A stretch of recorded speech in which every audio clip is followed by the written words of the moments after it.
자, 보시죠. 보시면 약전 설비가 346페이지에 나오는데 약전 설비는 이제 인터폰 설비는 시험 문제 거의 잘 출제가 안 됩니다. 그리고 347페이지에 보시면 군의 교환 설비도 크게 안 나오고 안테나 설비가 예전에 한번 5회 때 한번 나온 적이 있어요. 그래서 안테나 설비는 다른 건 필요 없고 그냥 안테나 설비를 구성하고 있는 요소만 조금 보시면 돼요. 안테나를 구성한 요소는 일단 안테나가 있을 거고, 그렇죠? 그 다음에 교류 회로에서 여러 가지 전압이나 교류들을 통신을 합쳐 놓는 걸 우리가 정합기라고 얘기합니다. 합친 거를 뭐라 한다고요? 전합기. 서로 다른 것들을 다 합쳐 놓은 것을 정합기라 그래요. 그리고 그걸 가지고 이제 나눠 주는 게 뭐죠? 분배기. 근데 나눠 주다 보면 통신이 조금 수신이 잘 안 되는 곳도 있죠. 그럼 그때 뭐 설치해야 돼요? 증폭기. 증폭기. 이게 구성 요소다. 이렇게 보시면 돼요.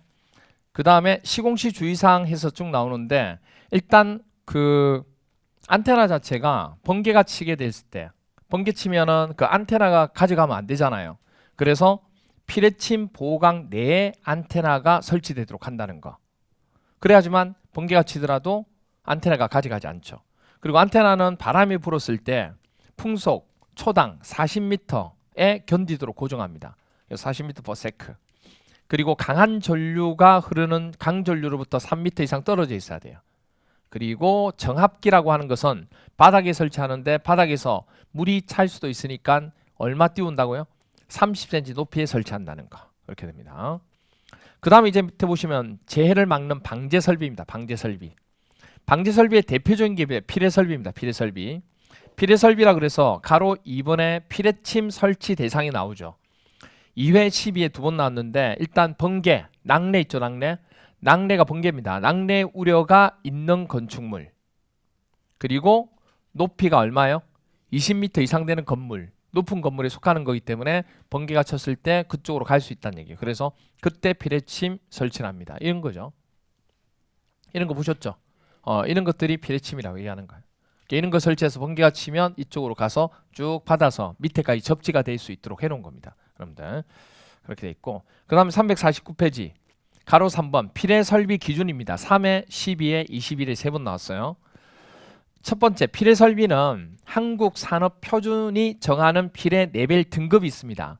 그 등급에 적합한 피뢰 설비가 돼야 되고 두 번째로 돌침 부분 이렇게 튀어나온 거 있죠. 튀어나온 부분. 이 돌침은 건축물 맨 윗부분으로부터 얼마? 25cm입니다. 25m 아니에요. 25cm 이상 돌출시킨다는 거. 그러니까 이게 무슨 얘기냐면 여기 옥상에 가보시면 뭐도 있어요. 물탱크도 있고 강고판도 있고 막 그렇잖아요. 그런 부분보다 올라가야 된다 그 얘기예요. 그 부분에서 25cm 이상 올라가야 된다 그 얘기예요. 아무것도 없으면 여기 난간 쪽이 되겠죠. 근데 그게 있으면 그거보다 올라가야 돼. 왜? 그쪽으로 번개가 칠 수 있으니까. 그 얘기를 하는 거예요. 그래서 25라는 얘기지 이거 자체가 건물 자체 25라는 얘기가 아니에요. 그래서 맨 윗부분 건축물 맨 윗부분부터 25cm 이상 돌출시켜 설치하되 설계 하중에 견딜 수 있도록 한다는 거. 설계 하중한 게 다른 게 아니고 뭘까요? 뭐 바람이나 그 다음에 눈이나 이런 부분에 대해서 파괴되지 않도록 해야 한다 그 얘기예요. 3번 그럼 이런 피뢰 설비의 재료는 최소 단면적이 있을 건데 피복이 없는 동선을 주로 쓰는 이유가 뭐냐면 열 전도율이 높으니까. 그러면 번개가 딱 쳤다. 그럼 여기 딱 받고 이게 뭐 해야 돼요? 통과해서 땅으로 무조건 빨리 내려가야 되죠. 근데 중간에 이게 끊기면 돼야 안 돼요. 안 돼. 여기서 터지잖아요. 그러면. 그래서 쭉 내려갈 수 있도록 열이 손도가 높은 동선을 기준으로 처음에 번개가 치면 번개를 받는 윗부분을 뭐라 불러요? 수레부. 수레부라고 얘기하고 그 다음에 그걸 통해서 나가는 선이 있겠죠. 그 선이 뭐예요? 인하도선. 그리고 맨 밑에 땅속으로 흘러가는 게 접지. 그래서 세 군데가 있는데 이 세 군데 다 피복은 전부 다 단면적은 얼마란 얘기예요? 그렇죠. 50제곱미리 이상이거나 이와 동등 이상의 성능을 갖춰야 된다 그 얘기예요. 근데 중요한 게 또 하나가 뭐냐면 이렇게 해서 수레부에 번개가 쳐서 받아서 쭉 인하도선을 통해서 가야 되는데 인하도선을 흐를 때 저항이 너무 크면 여기서 또 멈출 수 있죠. 그래서 전기 저항이 너무 크지 않도록 해야 돼요. 그래서 보니까 4번 피뢰 설비의 인하도선을 대신해서 철골조의 철골 구조물 철골 구조도 전기가 통해요 안 통해요? 통해요. 그래서 그걸 대신한다든지 철근 콘크리트에서는 누가 대신할 수 있어요? 철근이. 콘크리트는 안 돼요. 콘크리트는 전기 안 통하잖아요. 그래서 철근 구조체 등을 사용할 경우에는 제일 문제가 되는 게 인하도선은 그런 저항의 문제가 없는데 이는 철골이나 철근은 저항이 클 수가 있다는 얘기예요. 그래서 이걸 사용할 때 전기적 연속성이 보장돼야 되고 그 전기적 연속성이 있다고 판단되기 위해서는 건축물 금속 구조체의 최상단부와 지표 레벨 사이의 전기 저항이 얼마를 넘었으면 안 된다. 0.25옴 이하가 돼야 돼요. 그걸 넘었으면 안 돼요. 이것도 수치 조심하셔야 돼요. 0.2지 2가 아니에요. 아시겠죠? 0.2. 그리고 7번. 5번, 6번 아직 출제가 안 됐어요. 7번. 접지는 환경 오염을 일으킬 수 있는 시공 방법이나 화학 첨가물 등을 사용하지 않아야 되겠죠. 그리고 9번. 21회 때 나왔어요. 이거는 전기 설비 접지 계통과 건축물의 필요 설비 및 통신 설비 등의 접지극을 공용하는 같이 쓰는 그렇죠? 통합 접지 공사를 하는 경우에는 낙뢰 등으로부터 인한 과전압으로부터 전기 설비 등을 보호하기 위해서 뭐가 필요하다는 얘기예요. 한국 산업 표준에 적합한 서지 보호 장치. 서지란 것은 뭐죠? 비정상적인 전압을 얘기하는 거예요. 갑자기 들어오는 거. 그걸 보호하는 장치가 필요하다. 그걸 SPD라고 얘기합니다. 그걸 서지 보호 장치다 이렇게 얘기해요. 그래서 말 그대로 건축물 내에서도 이런 게 필요하다 그 얘기입니다. 그래서 그거 하나가 있다는 걸 기억해 주시면 되죠. 자, 그 다음에 보시면 이런 것들이 하나의 서지 장치가 되는 겁니다. 보호 장치. 그러니까 쉽게 설명해서 그런 거예요. 우리 아까 차단기 기억나시죠? 차단기 개념이 차단기 개념. 그래서 왔을 때 이게 갑자기 큰 형태가 들어오면 터질 수도 있으니까 그런 장치라 보시면 돼요. 12회 때 이렇게 나왔어요. 필요 설비에 관한 설명으로 옳지 않은 것은 높이 20m 이상의 건축물에는 필요 설비를 설치한다. 맞죠? 필요 설비의 보호 등급은 KS 한국산업교육에 따른 거 맞나요? 그리고 돌침은 건축물 맨 윗부분부터 25cm 이상 돌출시켜야 한다. 4번 필요 설비의 인하도선을 대신해서 뭐로? 철골조의 철골 구조물과 철근 콘크리트조의 철근 구조체를 사용할 수 있어 없어요? 아까 있다고 그랬잖아요. 있는데 이제 전기의 연속성만 보장돼야 된다 그 얘기잖아요. 답은 4번. 접지는 환경 오염을 일으킬 수 있는 시공 방법이나 화학 첨가물 등을 사용한다 안 한다? 안 한다. 그 얘기.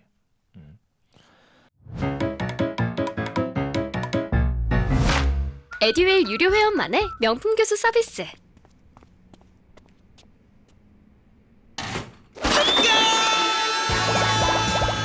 합격이 쉬워지는 명품 교수님 혜택. 오직 에듀윌 유료 회원에게만. 에듀윌. 자, 그 다음에 이제 보시면 351페이지 2번 항공장애 등하고 항공장애 표시 등하고 항공장애 주간 표지 나오죠.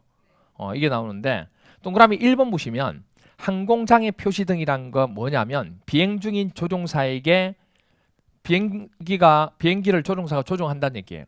근데 앞에 건물이 안 보이면 특히 밤이나 안개가 끼면 보여 안 보여요? 안 보인다니 그러면 뭐 할 수 있어요? 충돌할 수 있다는 얘기예요. 그래서 비행 중인 조종사에게 장애물의 존재를 뭐 하려고? 알리기 위해서 사용되는 동화를 말하는 겁니다. 불빛을 얘기한다 그 얘기예요. 조명. 그래서 종류로는 저강도 표시등이 있고 그 다음에 중강도 표시등이 있고 고강도 표시등이 있다 그 얘기예요. 이거 이거 보셨죠? 이렇게 불빛들 이렇게 이게 있어야 이런 거 이렇게 있어야 비행기가 가면서 안개가 있다든지 그 다음에 밤이 되면 잘 안 보이잖아요. 이게 불을 다 끄면 그 표시를 해놓는 거예요. 등 같은 거 이걸 얘기하는 거예요. 이게 바로 항공장애 표시등이라고 얘기하는 겁니다. 됐나요? 이런 것들 건물마다 이렇게 있어요. 그런데 밑에 보시면 가로 2번에 설치 기준 나오죠. 설치 기준에 보면 동그라미 1번 장애물 이게 10회 시험 문제 한번 나왔던 건데 법이 개정되어서 이게 장애물 제한 표명 구역 안에 있는 물체일 때 그러니까 장애물을 제한하는 표명 구역 안에 있다고 봤을 때 지표 또는 수면으로부터 높이 얼마 이상일 때 그러니까 이걸 어디다 어느 건물 모든 건물에 다 설치하냐 그 얘기예요. 그런 건 아닐 거잖아요. 그렇죠? 건물이 높을 때 설치할 거잖아요. 그래서 몇 미터 이상? 60m 이상인 물체에는 항공장애 표시등과 항공장애 주간 표시등을 설치하도록 돼 있다 그 얘기예요. 60 정도만 기억하면 돼요. 이 항공장애 표시등은 다른 건 크게 안 보셔도 되고. 그 다음에 조명 설비가 나오는데 조명의 기초 용어라고 그래서 광속이 있고 광도가 있고 조도는 많이 아시죠? 조도는 어느 장소의 빛의 뭐죠? 밝기잖아요. 밝기. 그걸 조도라고 그러는데 광속이 뭐냐? 광원이 뭐예요? 조명. 광원이 조명이에요. 조명. 뭐 우리가 하는 건 조명이죠. 아니면 또 뭐예요? 뭐 태양이 되는데 태양 가지고 얘기하기는 힘들잖아요. 그렇죠? 태양을 하려면 우리가 물리를 알아야 되고 여러 가지 어떤 걸 알아야 돼요. 그러니까 조명을 얘기하는 거 광원이. 조명에서 나오는 빛의 뭐죠? 양을 광속이라 그래요. 양을. 그러면 조명에서 나오는 빛의 세기도 있죠. 세기는 뭘로 나타내요? 광도입니다. 광도. 헷갈리면 안 돼요. 빛의 양이 광도가 아니에요. 빛의 양은 뭐다? 광속이고 빛의 세기가 뭐예요? 광도예요. 그게 안 헷갈리시면 돼요. 그렇죠? 그래서 뭐 그런 게 있잖아요. 여러분들. 헤드라이트를 딱 켰을 때 불빛이 이렇게 나오는 범위가 있을 거잖아요. 양이. 그것도 있지만 이게 불을 딱 켜면 저 멀리까지 가는 그런 것도 있잖아요. 그런 거 얘기하는 거예요. 그런 것들. 그래서 양은 광속으로 나타내고 빛의 세기는 광도라고 얘기하고 너무 눈부셔 뭐 이런 게 있잖아요. 그래서 밝기 부분 얘기하는 건 조도. 단위를 좀 기억하셔야 돼요. 단위. 광속의 단위는 뭐죠? LM이죠. LM. 루멘이라고 얘기해요. 루멘. LN. 루멘. 그래서 LM으로 표시하면 루멘. 광도는 뭘까요? 칸델라입니다. CD죠. CD. 칸델라 줄여서 CD라고 하는데 CD. 그 다음에 조도는 워낙 많이 아시잖아요. 룩스 또는 럭스. LX라고도 하고 LUX라고도 하고 럭스 또는 룩스 이렇게 얘기합니다. 조도는. 휘도가 뭐냐면 빛을 발했을 때 표면 있죠. 표면의 밝기를 휘도라고 그래요. 즉 쉽게 설명해서 휘도는 뭐냐면 눈부심 있죠. 눈부심. 여러분 저를 보세요. 휘도가 느껴지지 않아요? 뭐 그런 거예요. 그런 걸 얘기하는 표면의 밝기. 그래서 단위는 보통 리트로 표시하면 돼. NT. 광속 발산도는 뭐냐면 어느 장소에서 반사되어 나오는 빛의 밝기. 그러니까 어디에다가 조명을 가하면 뭐 하는 거예요? 맞고 튕겨 나오는 밝기. 그걸 광속 발산도다. 그렇게 얘기합니다. 그런 분들 조명을 비쳤을 때 밝고 튕겨 나오는 그걸 우리가 광속 발산도 이렇게 얘기해요. 대표적으로 그걸 이용하는 게 뭘까요? 그걸 이용하는 게 그 도로에 라인이 있죠. 라인. 조명을 안 비치면 전혀 상관없는데 조명 비치면 오히려 그 밝기가 반사가 되어서 튀어나오잖아요. 조명을 그렇게 만들어 놓은 거예요. 왜? 낮에는 사용할 일이 없을 거니까. 밤에 조명을 쓸 수밖에 없잖아요. 그럼 조명을 썼을 때 이게 맞고 튕겨 나오는 부분이 되는 거예요. 그걸 얘기해요. 광속 발산도. 그래서 레드 룩스로 표시합니다. 밝기니까 어차피 밝기인데 반사되어서 나오는 밝기니까 레드 룩스. 그래서 RLX로 표시합니다. 주로 시험 문제는 광속, 광도, 조도에 대해서 주로 얘기를 하게 됩니다. 단위 자체는 그렇게 많이 얘기해요. 그래서 기본적으로 그 정도는 기억하고 계시면 되고 휘도 정도 뭐 리트 그 정도 됐죠. 뭐 룩스는 조도는 룩스란 거 많이 아시니까 그죠? 됐나요? 광도하고 광속이 좀 헷갈리겠죠. 광도는 뭐죠? 칸델라, CD 단위가 빛의 세기. 광속은 빛의 양, 루멘. 그래서 광속구가 아니고 광속루 이렇게 기억하시면 돼요. 광속구가 아니고 뭐죠? 광속루, 루멘. 그리고 도둑이 보통 강도가 칼 들고 다니죠. 강도 칼 들고 칸델라 칼 들고 칼 된다 강도 이렇게 기억하시면 돼요. 자 그렇게 보시면 되고 그 다음에 352페이지 보세요. 352페이지 보시면 조명의 설계 나오는데 조명 설계에서 가로 1번 조명 설계 순서가 5회, 8회, 17회, 20회 나왔어요. 조명 설계 순서가 되게 많이 나왔습니다. 제일 먼저 소요 조도 기준 결정. 소요 조도가 뭐냐면 강의실일 때 밝기가 어느 정도 하면 되는지 국가에서 정한 기준이 있어요. 그다음 또 하나, 수술을 할 때는 강의실보다 조도가 어때야 돼요? 더 밝아야 되죠. 그다음에 공부할 때 밝기, 그다음에 뭐 영화관에서의 밝기, 이런 것들이 다 다를 거란 얘기예요. 그게 국가에서 정한 소요 조도 기준입니다. 그 기준을 알아야 거기에 맞춰서 조명을 설계하죠. 제일 먼저 알아야 될 게 소요 조도 기준부터 결정. 그걸 보고 이제 뭐 설정하냐면 강원, 전등을 설정합니다. 전등. 전등이 뭐냐면 형광등으로 할지, 그 다음에 백열등으로 할지, 그 다음에 또 뭐 있어요? 할로겐으로 할지, 뭐 이런 거 있죠. 뭐 그런 어떤 설치하는 게 바로 광원, 전등 설정하는 겁니다. 그럼 그게 설정이 되면 이제 조명 방식을 뭘로 할지, 직접 조명을 할지, 아니면 갓을 씌워서 뭐죠? 간접 조명을 할지, 그걸 이제 결정하는 게 조명 방식. 그러면서 조명 방식을 하면서 뭐도 결정해요? 조명 기구를 뭘로 할지, 조명 기구를 그렇게 결정하는 겁니다. 그 다음에 그게 결정이 되면 이제 조명 기구에 뭘 계산해야 돼요? 양 몇 개 집어넣으면 되는지 수량을 계산합니다. 그리고 그걸 뭐 하죠? 배치를 합니다. 시험 문제는 뭐가 제일 많이 나오냐면 조명 기구의 수량 계산하고 조명 기구의 배치, 이 두 개를 바꿔서 내요. 그럼 상식적으로 생각해 보세요. 배치를 먼저 해요? 개수가 먼저 나와야 돼요?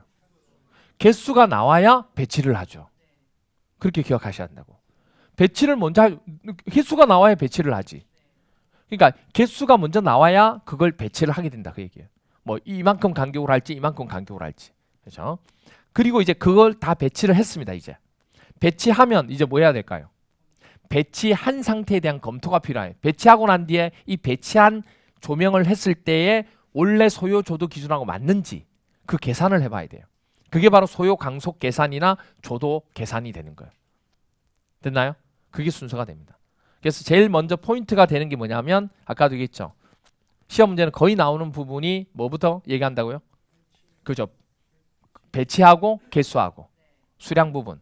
수량을 먼저 하고 배치를 한다는 거. 그 포인트만 알면 순서 찾는 데는 크게 문제가 없어요. 됐나요?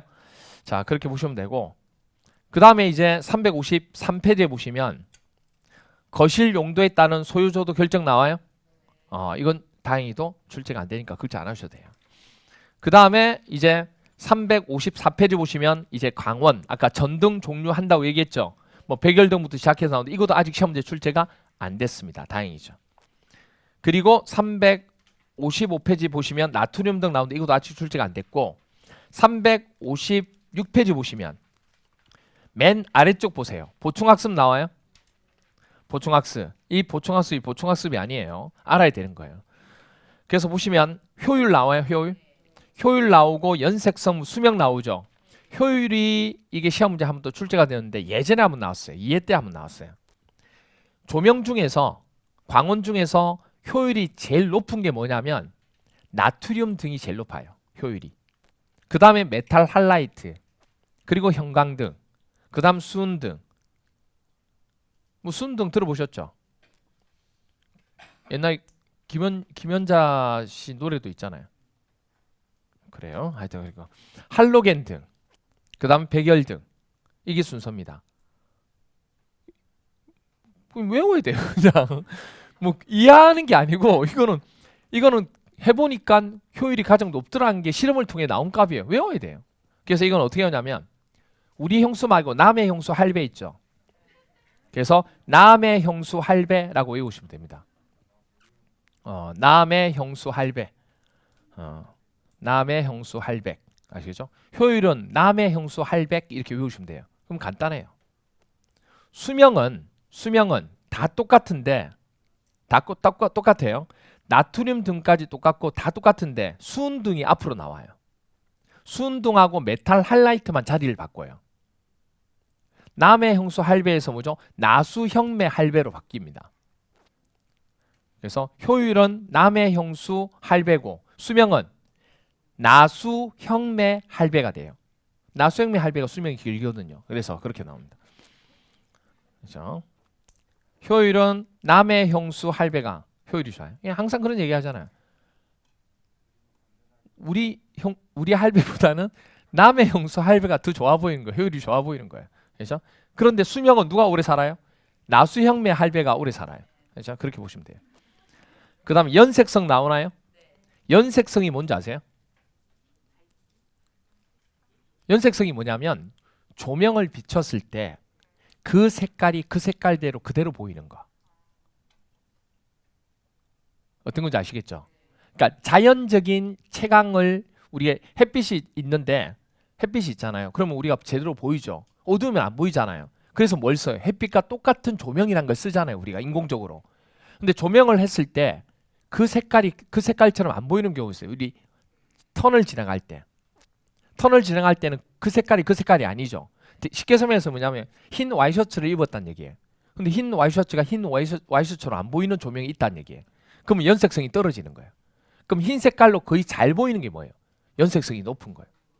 여자분들이 별로 안 좋아하죠. 이런 거는. 그래서 어떤 카페 갔을 때 연색성이 높은 카페는 안 가요. 그러니까 미팅을 하고 막 하잖아요. 그러면 조명 기막히게 조명이 좋은 장소를 알아냅니다. 그 조명에 가면 실제보다도 조명에 의해서 사람이 달라 보이는 경우가 있거든요. 그게 바로 연색성의 중요성입니다. 근데 그 얼굴 그대로 보이는 곳이 연색성이 높은 거예요. 그래서 보통 그런 얘기 많이 해요. 연예인들이 조명을 엄청나게 중요시 여긴다고. 그래서 뭐 촬영할 때도 조명에 따라 사람이 완전히 달라 보인대요. 그래서 조명 기사가 조명을 이렇게 하는 거에 따라서 달라지고 뭐 자기 조명도 가지고 다니는 사람도 있고 막 그렇다잖아요. 예. 뭐 반사판도 있고 막 그렇죠. 그런 거 되게 중요하대요. 어쨌든 뭐 연색성이란 것은 누가 높으냐면 백열등이나 주광색 형광등 이게 시험 문제에서 20회 때 한번 나왔어요. 그래서 백열등, 주광색 형광등, 메탈 하이라이트가 그 색깔 그대로 보입니다. 연색성이 우수해요. 그리고 이런 연색성은 광원을 선정할 때 아까 얘기했죠 제가 광원이 조명이라 그랬죠. 그 조명 선택할 때 이 연색성이 중요해요 안 중요해요? 중요하다고. 그래서 이런 거예요. 카페 같은 데는 직접적으로 보이면 안 되잖아요. 좀 은은하게 그 색깔이 그 색깔 안 보이도록 보여야 사람들이 많이 찾는데 그런 거 조명 선택할 때 제일 중요하다 그 얘기입니다. 그 얘기 됐나요? 네, 그렇게 보시면 되고 그 다음에 356페이지. 저는 정보가 곧 합격이라고 생각해요. 기출문제 특강이나 모의고사 자료집을 주시는 것도 좋았고 그 중에서 제일 좋았던 건 교수님의 쪽집게 정보였어요. 약간 합격을 위한 종합 패키지 선물을 받는 그런 느낌? 애들 유료 회원 꼭 추천합니다. 357페이지 보시면 357페이지에 조명 방식의 결정 나오나요? 거기에 조명 기구 배치에 대한 분류가 나오는데 시험 문제 뭐가 나오냐면 전반 국부 병용 조명이 시험 문제 나왔어요. 20회 때. 전반 조명은 뭔지 아시죠? 전반적으로 전체가 다 균등하게 조명을 하는 걸 얘기하는 거예요. 국부 조명은 뭐예요? 필요한 곳에 하는 거. 핀 조명처럼. 그러면 전반 국부, 전반하고 국부를 병용하는 조명은 어떻게 돼야 하느냐 그 얘기예요. 자, 얘기 한번 볼래요? 지금 우리가 이 사무실에 있는 건 전반 조명이에요. 전체가 다 균등하게 조명이 돼 있는 거예요. 근데 만약에 제가 수업을 할 때 국부 조명을 하면 여기만 불을 딱 만들어 놓는 거예요. 그게 바로 국부 조명이에요. 그럼 두 개를 같이 쓸 때는 어떻게 해야 되냐 그 얘기예요. 그 얘기 설명이에요. 그래서 1번 전반 조명 하에 특정한 장소를 국부 조명하는 방식으로 정밀한 작업을 요하는 곳이 있죠. 그러니까 예를 들어서 다 이렇게 어떤 곳인데 제가 여기서 정밀한 작업을 하려면 여기 일반 조명을 하고 여기만 핀 조명을 해야 된다는 얘기예요. 그런 거 얘기하는 거예요. 그럼 당연히 상식적으로 생각했을 때 국부 조명의 비율이 뭐 해야 돼요? 비율 자체가 2번 보세요. 2번. 전반 조명의 조도는 국부 조명 조도의 10분의 이상 발행. 그러니까 핀 조명, 국부 조명이 더 높아야 되잖아요. 반대로 뭐냐면 전반 조명의 비율이 되게 높고 국부 조명이 10분의 1밖에 안 되면 이 국부 조명이 의미가 없잖아요. 이게. 어떤 건지 아시겠죠? 두 개를 같이 쓸 때는 전반 조명의 조도는 국부 조명 조도의 10분의 1 이상만 하는 게 바람직하다는 얘기예요. 그래서 두 개를 쓰는 효과가 있다 그 얘기입니다. 그 다음 나오는 거는 밑에는 출제가 아직 안 됐고 358페이지 보세요. 가로 3번 조명기구 목적에 대한 분류 나오죠. 거기서 명시 조명이 20회 시험이 나왔어요. 이게 20회, 21회, 22회 때 조명이 집중적으로 많이 나왔어요. 조명 전문가가 들어가는 것 같아요. 제가 볼 때는. 의외로 전기 설비가 다른 거 안 나오고 조명이 되게 많이 나왔어요. 그때. 이게. 그래서 하여튼 그때 많이 나왔는데 명시 조명, 실리적 조명으로 물체의 보임이나 피로를 줄일 수 있는 목적으로 사용하는 조명을 명시 조명이라고 합니다. 이게 동그라미 2번 보시면 명시 조명을 위해서는 목적에 적합한 조도를 갖도록 현이가 뭐예요? 현이가 눈부심이에요. 말 그대로. 눈부심. 그 발생을 뭐 하는 거예요? 적게 해야 되는 겁니다. 그게 바로 명시 조명이에요. 됐나요? 그게 명시 조명이다. 그 정도만 그냥 알아주시면 되는 겁니다. 그 다음에 가로 4번 건축가 조명. 건축가 조명이 뭐냐면 여러분들 이런 거는 건축가 조명이 아니고 그 엘리베이터 타시면 엘리베이터 타잖아요. 조명이 직접 나와 있어요? 아니면 가리고 있어요? 가리고 있죠. 그런 게 바로 건축가 조명이에요. 자, 여기 보시면 이런 겁니다. 집에 가보시면 조명이 직접 나와 있지 않고 이렇게 가려져 있는 거 보셨죠? 즉 건축물 내에 숨어져 있는 것들, 그러면서 빛이 발하는 것들, 이런 걸 우리가 건축가 조명이에요. 그럼 이건 직접 조명일까요? 간접 조명일까요? 그럼요, 간접 조명이죠. 왜 이렇게 연출하냐면 분위기 있게 하기 위해서. 좀 고급스러워 보이잖아요. 그죠? 그런 연출을 하기 위해서 이렇게 하는 겁니다. 당연히 비용은 비싸죠. 왜냐, 이걸 가리기 위해서 덧대는 것들이 생기게 되고 건물 내에 숨겨야 되고 이렇게 되니까. 그래서 정의해 보시면 조명 기구에 대한 조명 방식이 아니라 천장이나 벽, 기둥 이런 것들을 이용하는 거예요. 거기에다 붙여가지고 쓰는 겁니다. 그래서 특징 보시면 쾌적한 환경을 만들 수, 직접적인 게 아니니까 발광면이 크기 때문에 빛의 확산에서 음영이 부드러워지는 거예요. 이게 분위기 자체가. 시설비는 되게 비싸고요. 직접 조명보다 효율은 어때요? 간접이니까 어떻게 보면 효율은 당연히 떨어질 수밖에 없어요. 효율은 직접이 좋은 거죠. 그 다음에 눈부심이 적고 명랑한 느낌을 준다는 거. 종류가 있는데 오른쪽 보시면 359페이지에 코브라이트가 시험 문제 한번 나왔어요. 코브라이트라는 게 시험 문제 나왔는데 이 코브라이트라는 게 일단 건축가 조명이라는 걸 기억하고 계셔야 돼요. 됐나요? 자, 이게 일종의 코브라이트예요. 이 부분이. 자, 보시면 이런 게 코브라이트예요. 이런 식으로. 이렇게 나는 게 밑에 뭐 그림도 나와 있지만, 그래서 코브라이트라고 하는 것은 바로 광원을 천장에 부착하고 천장에 부착해서 조명을 반사시켜서 보이도록 하는 거. 이런 게 바로 코브라이트. 그러니까 코브라이트가 건축가 조명이란 정도만 기억하면 돼요. 다른 거 다 외울 필요 없어요. 뭐 코니스 있고 뭐 여러 가지 있는데 그런 거 다 안 하셔도 돼요.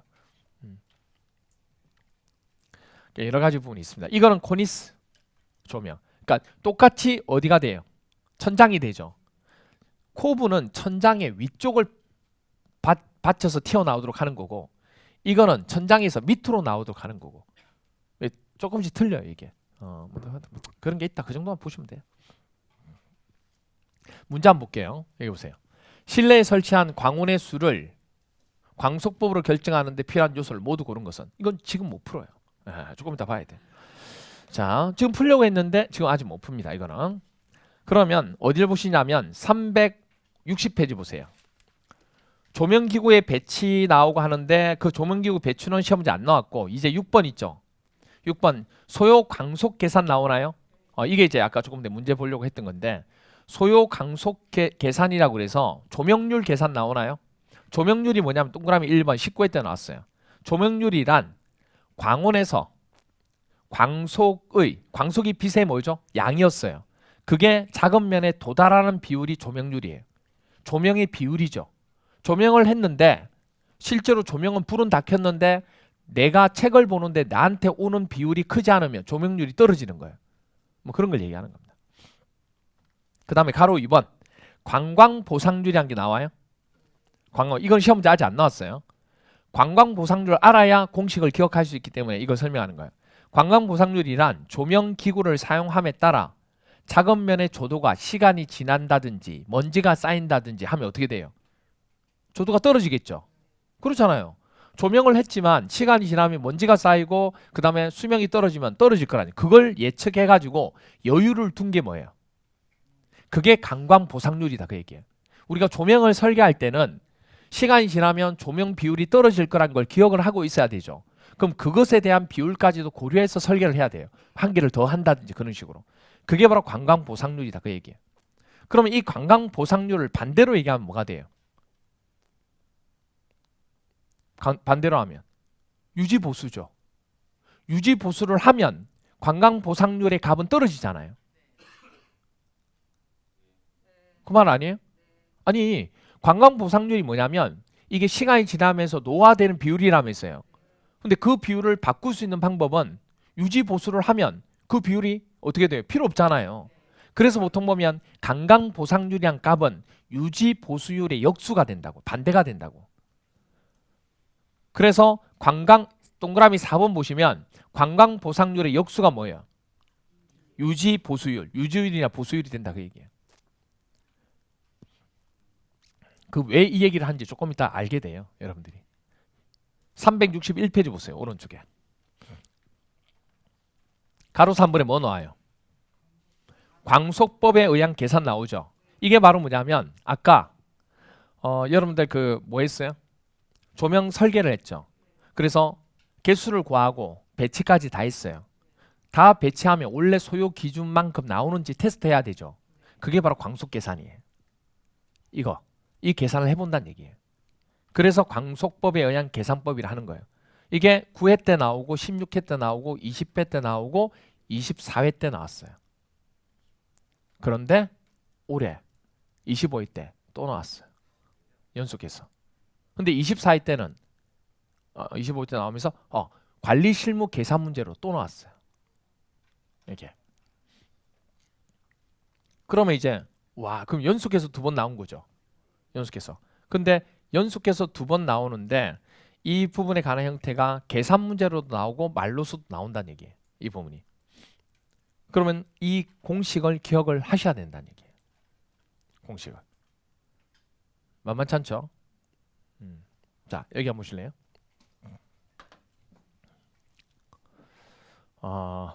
우리가 공식을 볼 때는 지금 책에는 광속법이라고 해서 광속을 정리를 해놓은 거죠. 근데 광속을 외우지 말고 외울 때는 이렇게 외웁시다. 여러분 조도를 많이 잘 아니까. 조도는 빛의 뭐죠? 밝기죠. 그죠? 밝기 아니에요? 그러니까 뭐로 외우냐면 지금 책에는 원래 이론상으로는 뭘로 해야 돼요? 광속법이란 걸로 계산을 해야 된다 그 얘기예요. 그래서 그렇게 돼 있는데 막말로 그 광속에 계산한 식 보니까 조도도 들어가 있어요, 안 들어가 있어요? 조도도 있잖아요. 그럼 조도 남기고 나머지 넘겨도 똑같은 얘기잖아요. 아시겠죠? 그래서 지금 얘기하는 거예요. 자, 보세요. 빛의 밝기인데 빛의 밝기는 조명률 있죠. 조명률이 뭐 할수록 높을수록 밝은 거예요, 낮을수록 밝은 거예요? 그럼 비례예요, 반비례예요? 그래서 여기 조명률 들어갑니다. 됐나요? 그 다음에 조명의 개수가 많을수록 조도가 높은 거예요, 적을수록 높은 거예요? 많을수록. 그럼 위에요, 밑에요? 위에. 조명의 개수. 그럼 뭐 형광등이든 백열등이든 상관없이 개수. 그죠? 그 다음에 광속이 빛의 뭐예요? 빛의 양이죠. 광속이 빛의 양이잖아요. 그러면 광속이 뭐 할수록 클수록 조도도 커지는 거 아니에요? 그럼 위에 밑에예요? 위에. 이렇게 된 거예요. 됐죠? 그 다음에 아까 뭐 얘기했냐면 관광보상률 기억나시죠? 관광보상률은 시간이 지나면서 떨어지는 비율이잖아요. 그 떨어진 비율이 크면 클수록 어두워요? 밝아요? 어두운 거죠. 어두운 거죠. 그럼 위에 해야 돼요? 밑에 해야 돼요? 반비례잖아요.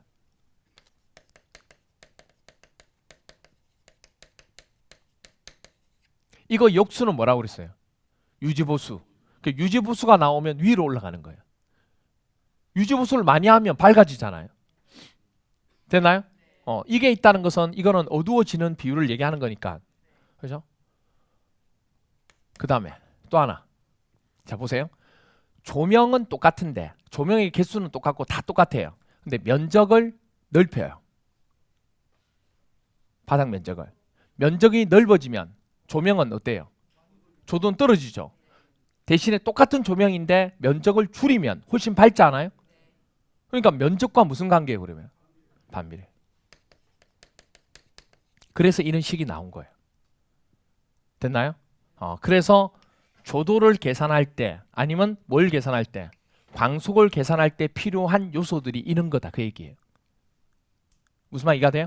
그래서 이 공식을 기억하고 계셔야 되고 이걸 광속법 계산이라고 하는 거예요. 그래서 이렇게 시험 문제 나오는 거예요.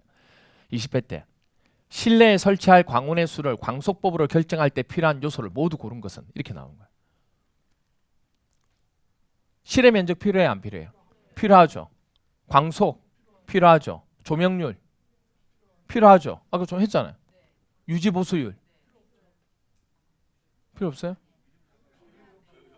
육수니까 필요하죠. 필요하죠. 그 다음에 조도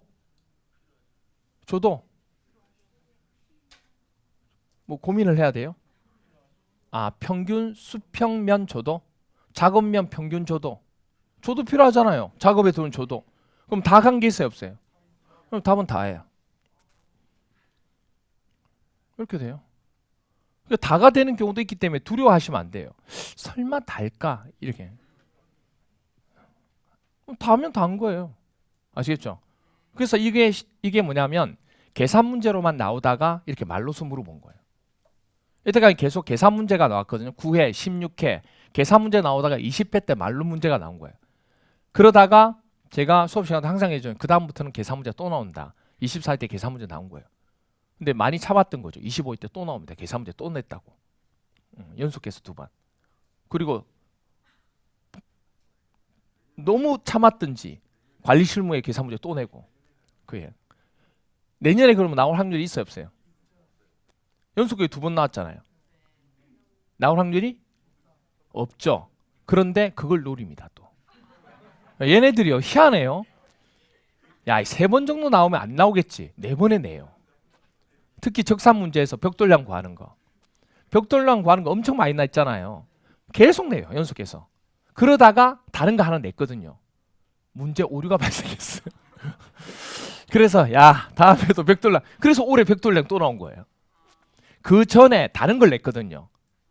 다른 걸 냈다고. 다른 걸 내가지고 문제 오류가 발생해가지고 야, 안 되겠다. 올해 그냥 그대로 벽돌량 가자. 그리고 올해 벽돌량 또 나왔어요. 예. 그래서 이것도 또 나올 수가 있어요. 그래서 이건 뭐 또 나와도 어차피 공식이 뭐 하면 돼요. 제일 쉬운 문제. 이건 나오라고 해야 돼요, 여러분들이. 왜? 단위가 필요가 없어요. 루멘하고 단위가 다른데 아니요. 단위 전혀 상관없어요. 그냥 수치만 집어넣기만 하면 돼요. 그래서 이건 무조건 나오도록 바라야 돼요, 여러분들이. 나오면 점수 주는 거예요. 대신에 뭐만 외워야 되면 이것만 외울 수 있으면. 이건 못 외우면 안 되죠. 이걸 외우셔야 돼요. 그래야 계산 문제를 풀 수 있어요. 아시겠죠? 예. 기억하셔야 돼요.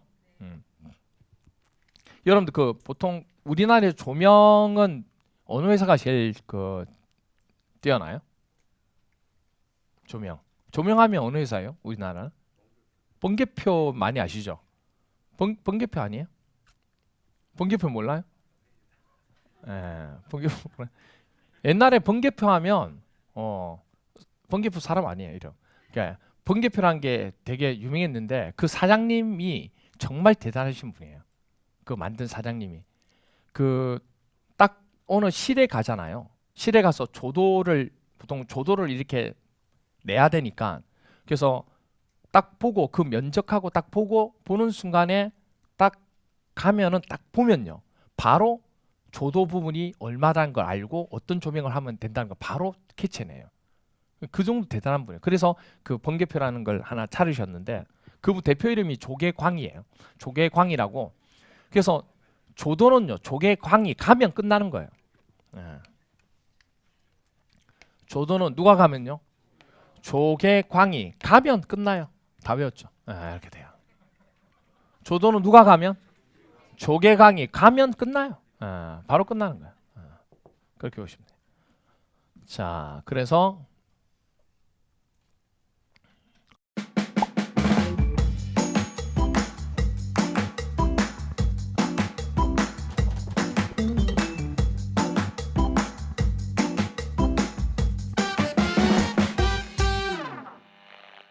이건 다른 거죠. 자, 그래서 밑에 보시면 계산 문제씩 나오죠. 24일 때 나온 거 나와요? 밑에 예제 문제 나오죠. 그 예제 문제 보시면 25일 나온 거 나오죠. 그럼 그걸 여러분들이 시험 문제를 물어볼 때는 여보세요? 이걸 물어볼 수도 있고 이걸 물어볼 수도 있고 이걸 물어볼 수도 있고 뭘 물어볼 수 있는 거예요. 그러니까 이 공식 하나 기억하면 뭘 물어보든 상관이 없다. 여기 대입만 하면 돼요. 근데 뭐가 고심이냐면 단위 이것 때문에 고민 안 돼. 단위 상관없어요. 그냥 주어진 수치 그대로 집어넣으면 돼요. 됐나요? 그래서 예를 들어서 뭐냐면 이걸 구하라고 그런다. 그러면 조도 집어넣고 조명률 집어넣고 개수 집어넣고 이거 집어넣고 이거 집어넣으면 되는 거예요. 됐나요? 그러면 이거 남기고 나머지 넘기면 되는 거잖아요. 됐나요? 무슨 얘기인지 아시겠죠? 지금 뭐 구하라고 그랬어요? 개수죠? 개수 구하라고 했잖아요. 그럼 보세요. 조도 얼마로 주어졌어요? 자, 보세요. 조도는 누가 가면? 조개, 광이 가면 끝난다고 얘기했잖아요.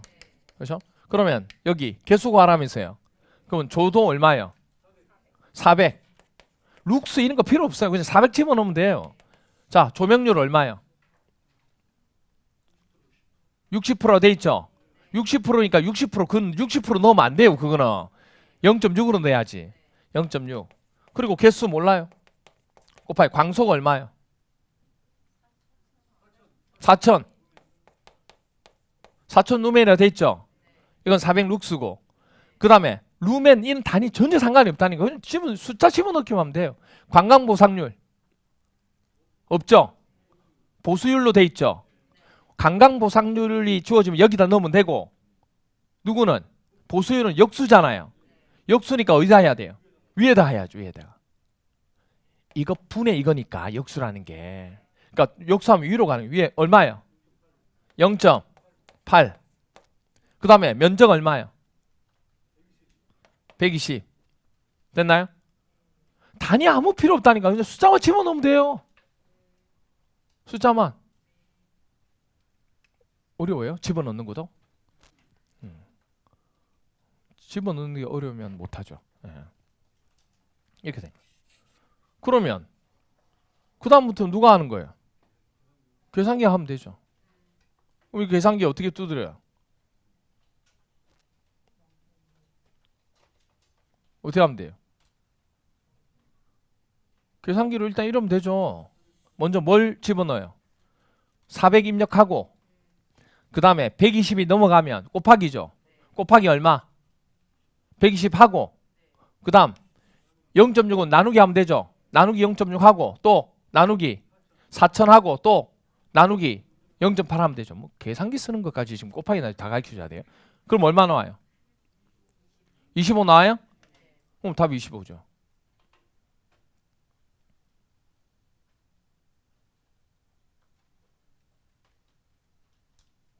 됐어요? 그래요. 내일 와야 돼요? 지금 끝났죠? 내일 다시 와야 되는 거 아니죠? 아니 계산할 때까지 기다려서 내일 올까 지금 생각 중이에요 지금. 예? 예. 됐어요? 오케이. 그렇게 구하면 그러니까 뭘 구하든 간에 넘기고 이런 거 하지 마시고 그냥 이 식에다가 숫자 다 집어넣으라고요. 집어넣고 아까처럼 그렇게 계산기 두드리면 된다고요. 되죠? 그렇게. 원래는 이 식이 조도식이 아니고 광속에 대한 계산법이라고. 근데 우리는 조도 가지고 이렇게 하는 게 편하기 때문에 이렇게 외운 거라고요. 아시겠죠? 그렇게 하시면 돼요.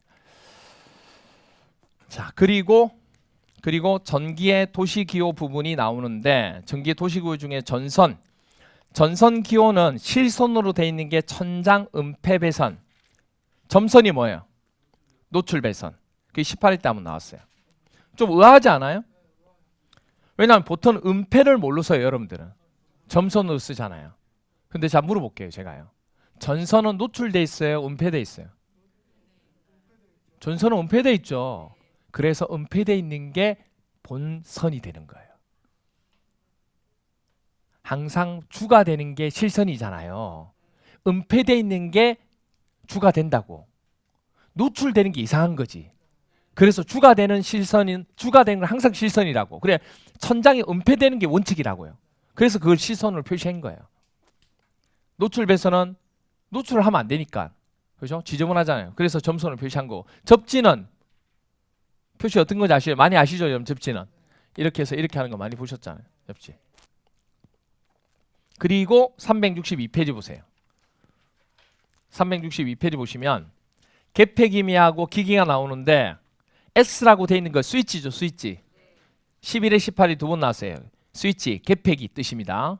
그리고 밑에 쭉 내려와서 E 나오나요? E가 누전 차단기. 누전 차단기. 11회 시험에 나왔어요. 그 다음에 발전기는 영어에 다 약자예요. 제너레이션이죠. 그 뭐야 G로 표시하죠. 18 시험에 나왔어요. 18 시험 때 발전기 G 그렇게 되고 그 정도 봐주시면 되고 그 다음에 363페이지에 보시면 스위치하고 배분전반에 보시면 하나 둘 셋 네 번째 줄에 분전반 나와요. 분전반 하나 체크하시고 11회 때 나왔어요. 분전반 표시하는 방법. 그리고 전등은 백열 전등은 동그라미로 표시해요. 동그라미. 11회. 비상등은 깜빡이죠. 비상등은 딱 깜빡이잖아요. 표시가. 그래서 비상등은 깜빡이 형식으로 표시하는 거. 그것도 11회 나왔어요. 그 정도만 하나 체크하시면 돼요. 다 체크할 필요 없고 시험에 나온 건 그 정도. 최근에는 잘 안 나왔지만 그 정도 하나 봐주시면 됩니다. 됐나요? 그렇게 설명해 드렸고 그럼 이제 뭐만 남았냐면 수송 설비만 남았습니다. 수송 설비. 수송 설비만 하면 우리가 기본 과정도 해야 될 거는 다 설명드리는 겁니다. 아시겠죠? 그래서 조금 쉬었다가 수송 설비 부분 해서 마무리하도록 하겠습니다.